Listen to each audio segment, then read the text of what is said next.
So we asked Ken where would be an appropriate place that wouldn't disturb business, where the employees would feel comfortable for us to set up and have a conversation with their employees about their rights in joining a union. And his response was is that, we have a no solicitation policy. Going to have to ask you to leave. We have a no solicitation policy, and we said we're not here to solicit. And he said we have a no solicitation policy. You can't be here. And he said, and we said, well, and we started to ask our series of other questions. And he said, just call corporate. Call corporate. And I said, well, how about if we call corporate together? And he said, I'm not interested in that. I'll decline that. And also said that they have strict no solicitation policy. And he also stated that we are a non-union company.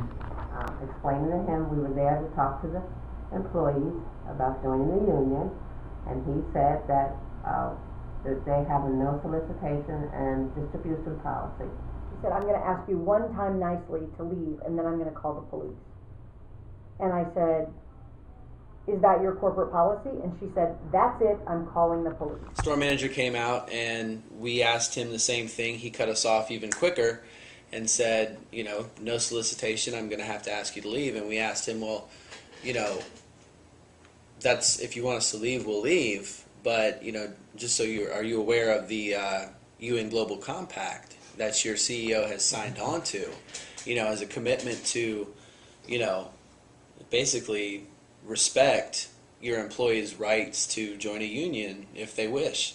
And I think what was the most amazing was his confusion of what the UN Global Compact was. He had no clue what it was and admitted that. Do you know anything about the Global Compact? It's 10 principles, and especially those principles about workplace access and freedom of association. And he said, no, I don't know anything specifically about that. Are you aware of the UN Global Compact? And she said, yes, I'm aware. I'm aware of the letter. And I said, well, did you know that in Provision 3 it actually says that they support workers' rights to freely associate? And she said, well, I'm aware of that, but we're not going to allow you to exercise that in our store. Once again stated, Giant-Carlisle is different from Ahold. We are a non-union store. Managers, they were saying that Giant and Carla and Martin's are together. We don't have to do nothing with the Ahold in Netherlands. That Giant-Carlisle is different than Ahold.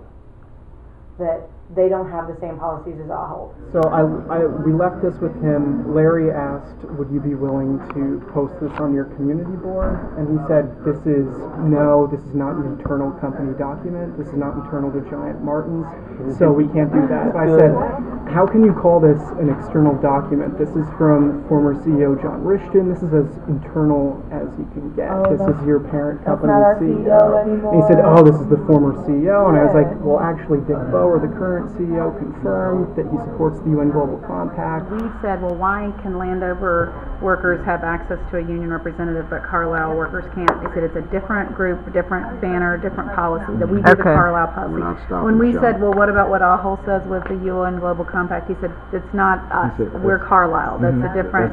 It was very separate. He was very distinct about Carlisle. Well, listening to the CEO of Ahold, and he said, we take our orders from Martin's Carlisle. When we went to visit these giants today, it was a totally different experience. There was actually one thing that really caught me off guard.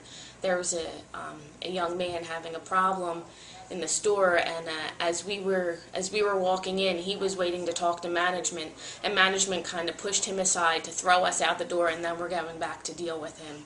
And something like that would never happen in the store that I work in, or any other union store for that matter, because we actually as workers are valued and respected and have some type of dignity, whereas that kid was kind of treated like, I'll deal with you later, push you off to the side. And I was just really appalled by that and couldn't believe that he was treated in that way, because it was a shame. It really was.